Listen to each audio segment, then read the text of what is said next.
Career വെബിൻ്റെ പുതിയ ക്ലാസ്സിലേക്ക് എല്ലാവർക്കും സ്വാഗതം. ഇന്ന് നമ്മൾ നോക്കുന്നത് കറണ്ട് അഫയേഴ്സ് ആണ്. ഫെബ്രുവരി മാസത്തെ കറണ്ട് അഫയേഴ്സ് നമ്മൾ ഈ ക്ലാസ്സിൽ സ്റ്റാർട്ട് ചെയ്യുകയാണ്. അതിനു മുൻപ് കരിയർ വെബിൻ്റെ ചാനൽ നിങ്ങൾ സബ്സ്ക്രൈബ് ചെയ്തിട്ടില്ലെങ്കിൽ സബ്സ്ക്രൈബ് ചെയ്യണം. SCRT സീരീസ് നടക്കുന്നുണ്ട്, ക്ലാസ്സുകൾ കാണണം, നിങ്ങൾ കമൻസ് രേഖപ്പെടുത്തണം. ഓക്കെ, നമുക്ക് ഈ ക്ലാസ് സ്റ്റാർട്ട് ചെയ്യാം. ഇന്ന് നമ്മൾ നോക്കുന്നത് കേന്ദ്ര ബജറ്റാണ്. ഫെബ്രുവരി 1 ബഹുമാനപ്പെട്ട കേന്ദ്ര ധനകാര്യമന്ത്രി നിർമ്മല സീതാരാമൻ കേന്ദ്ര ബജറ്റ് അവതരിപ്പിച്ചത്.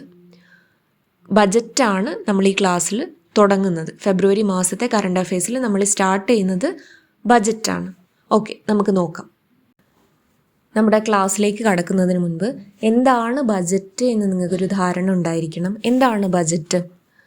ഒരു സാമ്പത്തിക വർഷത്തേക്ക് സർക്കാർ പ്രതീക്ഷിക്കുന്ന വരവുകളും ചെലവുകളും അടങ്ങിയ ധനകാര്യ രേഖയാണ് ബജറ്റ്.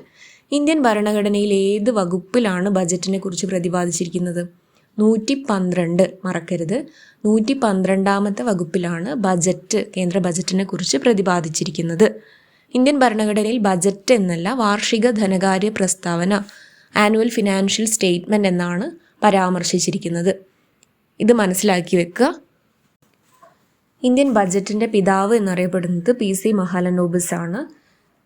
ഇന്ത്യയിൽ ബജറ്റ് സംവിധാനം കൊണ്ടുവന്ന ബ്രിട്ടീഷ് ഭരണാധികാരി ആരാന്ന് ചോദിച്ചു കഴിഞ്ഞാൽ കാനിങ് പ്രഭുവാണ്. ഇത് നിങ്ങൾക്ക് അറിയുന്നതായിരിക്കും.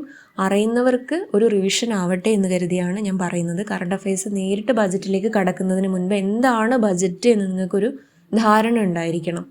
അപ്പോൾ 112ാമത്തെ വകുപ്പിലാണ് ഇന്ത്യൻ ഭരണഘടനയിൽ ബജറ്റിനെ കുറിച്ച് പ്രതിപാദിക്കുന്നത്. ഇന്ത്യൻ ഭരണഘടനയിൽ വാർഷിക ധനകാര്യ പ്രസ്താവന എന്നാണ്, ആനുവൽ ഫിനാൻഷ്യൽ സ്റ്റേറ്റ്മെൻറ്റ് എന്നാണ് ബജറ്റിനെ കുറിച്ച് പറഞ്ഞിരിക്കുന്നത്. പിന്നെ ആദ്യമായിട്ട് ബജറ്റ് അവതരിപ്പിച്ചത്, ഇന്ത്യയിൽ ആദ്യമായി ബജറ്റ് അവതരിപ്പിച്ചത് ആരാണ്? ജെയിംസ് വിൽസൺ ആണ്. ശ്രദ്ധിക്കണം, ഇന്ത്യയിൽ ആദ്യമായി ബജറ്റ് അവതരിപ്പിച്ചത് ജെയിംസ് വിൽസൺ ആണ്. അത് 1860 പക്ഷേ സ്വതന്ത്ര ഇന്ത്യക്ക് സ്വാതന്ത്ര്യം കിട്ടിയതിന് ശേഷം ബജറ്റ് അവതരിപ്പിച്ചത് RK ഷൺമുഖം ഷെട്ടിയാണ്. RK ഷൺമുഖം ഷെട്ടി, അന്നത്തെ ധനകാര്യമന്ത്രിയായിരുന്ന RK ഷൺമുഖം ഷെട്ടിയാണ് ആദ്യമായിട്ട് സ്വതന്ത്ര ഇന്ത്യയിൽ ബജറ്റ് അവതരിപ്പിച്ചത്. ഭരണഘടന നിലവിൽ വന്നതിന് ശേഷമുള്ള ആദ്യ ബജറ്റ്. എന്നാണ് ഭരണഘടന നിലവിൽ വന്നത്? 1950 ജനുവരി 26 ഔദ്യോഗികമായി ഇന്ത്യൻ ഭരണഘടന നിലവിൽ വരുന്നത്. ഓക്കെ, അപ്പോൾ അതിനുശേഷം ഭരണഘടന നിലവിൽ വന്നതിന് ശേഷം ആദ്യമായിട്ട് ബജറ്റ് അവതരിപ്പിച്ചത് ഡോക്ടർ ജോൺ മത്തായി ആണ്. ശ്രദ്ധിക്കണം, ഈ കാര്യങ്ങളൊക്കെ മനസ്സിൽ ഓർത്തു വെക്കുക. ഇനി ഇടക്കാല ബജറ്റ് എന്ന ആശയം ആദ്യമായിട്ട് മുന്നോട്ട് വെച്ചത് RK ഷൺമുഖം ഷെട്ടിയാണ്. ഇടക്കാല ബജറ്റ് എന്ന ആശയം ആദ്യമായിട്ട് മുന്നോട്ട് വെച്ചത് RK ഷൺമുഖം ഷെട്ടിയാണ്. ഇന്ത്യൻ ലോക്സഭയിൽ ബജറ്റ് അവതരിപ്പിച്ച ആദ്യ വനിത ആരാണ്? നിർമ്മല സീതാരാമനാണോ? അല്ല, ഇന്ദിരാഗാന്ധിയാണ് ഇന്ത്യൻ ലോക്സഭയിൽ ആദ്യമായി ബജറ്റ് അവതരിപ്പിച്ച വനിത. ഇന്ത്യൻ ലോക്സഭയിൽ ബജറ്റ് അവതരിപ്പിച്ച 2ാമത്തെ വനിതയാണ് നിർമ്മല സീതാരാമൻ. ഓർത്തു വയ്ക്കണം. അപ്പോൾ ഇത്രയും കാര്യങ്ങൾ നമ്മൾ ബജറ്റ് എന്നതിനൊരു ഇൻട്രൊഡക്ഷനായിട്ട് പറഞ്ഞു.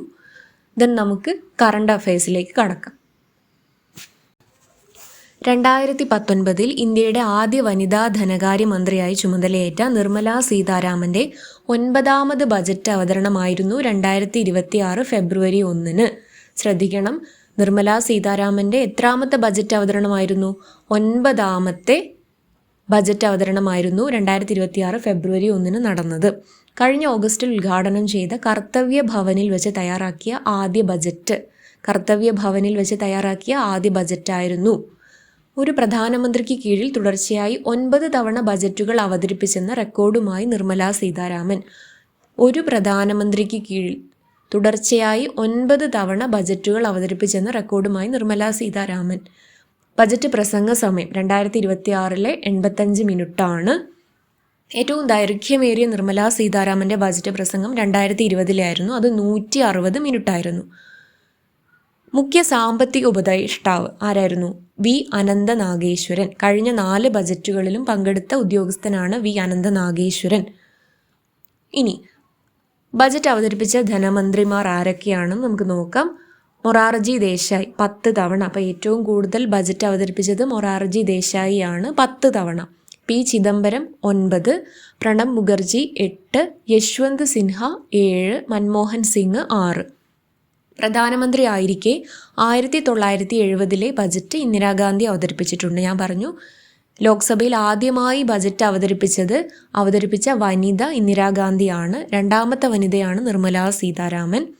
ഏറ്റവും കൂടുതൽ ബജറ്റ് അവതരിപ്പിച്ചത് മൊറാർജി ദേശായി ആണ്. പി ചിദംബരം 9 തവണ, പ്രണബ് മുഖർജി 8, യശ്വന്ത് സിൻഹ 7, മൻമോഹൻ സിംഗ് 6. സ്റ്റേറ്റ്മെൻറ്റ് ടൈപ്പ് ക്വസ്റ്റ്യൻസിൽ വരും, ശ്രദ്ധിച്ചു വയ്ക്കുക.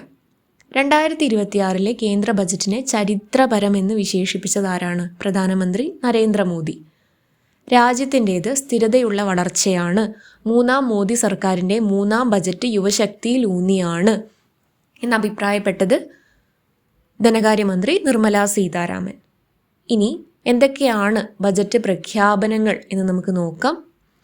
സമ്പന്ന ധാതു ശേഖരമുള്ള എത്ര സംസ്ഥാനങ്ങൾക്കാണ് അപൂർവ ധാതു ഇടനാഴി സ്ഥാപിക്കാൻ പിന്തുണ നൽകുന്നത്? കേരളം, ഒഡീഷ, തമിഴ്നാട്, ആന്ധ്രാപ്രദേശ്. ഏതൊക്കെയാണ്? കേരളം, ഒഡീഷ, തമിഴ്നാട്, ആന്ധ്രാപ്രദേശ് തുടങ്ങിയ 4 സംസ്ഥാനങ്ങൾക്കാണ് അപൂർവ ധാതു ഇടനാഴി സ്ഥാപിക്കാൻ പിന്തുണ നൽകുന്നത്. ഓപ്പറേഷൻ സിന്ദൂറിന് ശേഷമുള്ള ആദ്യ ബജറ്റായിരുന്നു 2026. പ്രതിരോധ മേഖലയ്ക്ക് സ്വാഭാവികമായിട്ട് കൂടുതൽ പരിഗണന നമുക്ക് നൽകണം. 15% വർദ്ധിപ്പിച്ചത് 7.85 ലക്ഷം കോടിയാക്കി. 15% വർദ്ധിപ്പിച്ച് 7.85 ലക്ഷം കോടിയാക്കി. എന്ത്? പ്രതിരോധ മേഖലയ്ക്ക്. തദ്ദേശീയ മരുന്ന് നിർമ്മാണ മേഖലയെ ശക്തിപ്പെടുത്താനും ഇന്ത്യയെ ആഗോള ഫാർമസ്യൂട്ടിക്കൽ ഹബ്ബായി മാറ്റാനുമുള്ള പദ്ധതിയാണ് ബയോ ഫാർമ പദ്ധതി.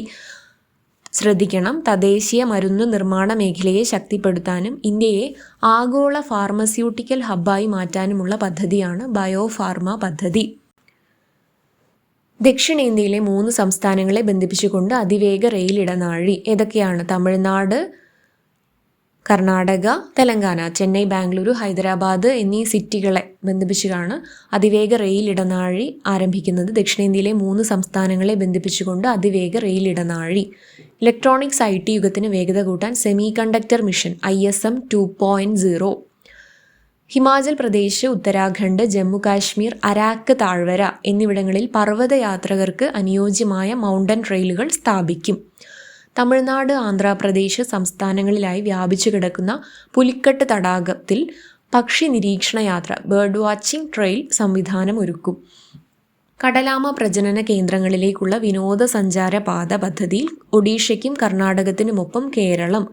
കടലാമ പ്രജനന കേന്ദ്രങ്ങളിലേക്കുള്ള വിനോദസഞ്ചാര പാത ടേർട്ടിൽ ട്രെയിൽ പദ്ധതിയിൽ ഒഡീഷയ്ക്കും കർണാടകത്തിനുമൊപ്പം കേരളം.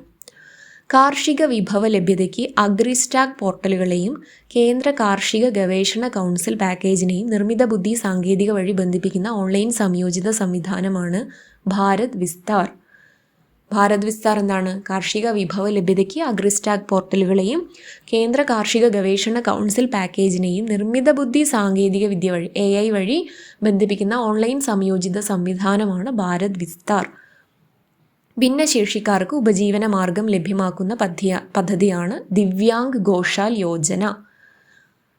ക്വസ്റ്റ്യൻ ഇങ്ങനെ വരും ചിലപ്പോൾ, ദിവ്യാംഗ് ഘോഷാൽ യോജന സമൂഹത്തിലെ ഏത് വിഭാഗത്തിൽപ്പെട്ടവർക്കാണ് എന്ന് ചോദിച്ചു കഴിഞ്ഞാൽ ഭിന്നശേഷിക്കാർക്കാണ്. ഇന്നലെ വുമൺ എക്സൈസ് ഓഫീസറുടെ ക്വസ്റ്റ്യൻസിലുണ്ടായിരുന്നു മന്ദഹാസം സല്ലാപം പദ്ധതി സമൂഹത്തിലെ ഏത് വിഭാഗത്തിൽപ്പെട്ടവർക്കാണ് ഉള്ളതെന്ന്. അത് വയോജനങ്ങൾക്കാണ്. അതേപോലെ ഇങ്ങനൊരു ക്വസ്റ്റ്യൻ വരാൻ ചാൻസ് ഉണ്ട്. ദിവ്യാംഗ് ഘോഷാൽ യോജന ആർക്ക് വേണ്ടിയാണ്? ഭിന്നശേഷിക്കാർക്കാണ്. അർഹരായ എല്ലാ ഭിന്നശേഷിക്കാർക്കും ഉയർന്ന നിലവാരമുള്ള സഹായ ഉപകരണങ്ങൾ ലഭ്യമാക്കുന്ന പദ്ധതിയാണ് ദിവ്യാംഗ് സഹാറ യോജന. അർഹരായ എല്ലാ ഭിന്നശേഷിക്കാർക്കും ഉയർന്ന നിലവാരമുള്ള സഹായ ഉപകരണങ്ങൾ ലഭ്യമാക്കുന്ന പദ്ധതിയാണ് ദിവ്യാംഗ് സഹാറ യോജന. അർബുദ ചികിത്സയ്ക്കുള്ള 17 ജീവൻ രക്ഷാ മരുന്നുകൾക്ക് അടിസ്ഥാന കസ്റ്റംസ് തീരുവ പൂർണ്ണമായി ഇളവ് ചെയ്യും. അപ്പോൾ ഇത്രയാണ് മെയിനായിട്ട് നിങ്ങൾ ബജറ്റ് എന്ന ടോപ്പിക്കിൽ 2026 ഫെബ്രുവരി 1 അവതരിപ്പിച്ച ബജറ്റ് എന്ന ഒരു പോർഷനിൽ നിങ്ങൾ നോക്കി വെക്കേണ്ടത്. ഓക്കെ, നിങ്ങൾക്ക് മനസ്സിലായി എന്ന് ഞാൻ വിചാരിക്കുന്നു. കരിയർ വെബ് കറണ്ട് അഫെയർസ് സീരീസിൻ്റെ ആദ്യ ക്ലാസ്സാണ് ഇന്ന്. സോ കണ്ടിന്യൂസ് ആയിട്ട് നിങ്ങൾക്ക് ക്ലാസ്സുകൾ ഉണ്ടായിരിക്കും. ഷുവർ ഷോട്ട് കറണ്ട് അഫെയർസ് ഉണ്ടായിരിക്കും. കറണ്ട് അഫെയർസ് നിങ്ങൾ എത്രത്തോളം എക്സാമിന് ഇമ്പോർട്ടൻ്റ് ആണ് എന്ന് നിങ്ങൾക്കറിയാം. പണ്ട് കറണ്ട് അഫെയർസ് അങ്ങനെ ചോദിക്കാറില്ലായിരുന്നു. 20 മാർക്ക് സിലബസിലുണ്ടെങ്കിലും കറണ്ട് അഫയേഴ്സിൻ്റെ ചോദ്യങ്ങൾ പൊതുവേ കുറവായിരുന്നു. പക്ഷേ ഈ അടുത്തായിട്ട് എക്സാമിന് കറണ്ട് അഫയേഴ്സിന് അത്രയും ഇമ്പോർട്ടൻസ് കൊടുക്കുന്നുണ്ട്. സോ നമുക്ക് അടുത്ത ക്ലാസ്സിൽ കാണാം. ചാനൽ സബ്സ്ക്രൈബ് ചെയ്തിട്ടില്ലെങ്കിൽ നിങ്ങൾ സബ്സ്ക്രൈബ് ചെയ്യണം. തുടർച്ചയായി ക്ലാസ്സുകൾ ഉണ്ടായിരിക്കുന്നതാണ്. നിങ്ങളെ കമൻറ്റ്സ് രേഖപ്പെടുത്തണം. Okay, thank you. അടുത്ത ക്ലാസ്സിൽ കാണാം.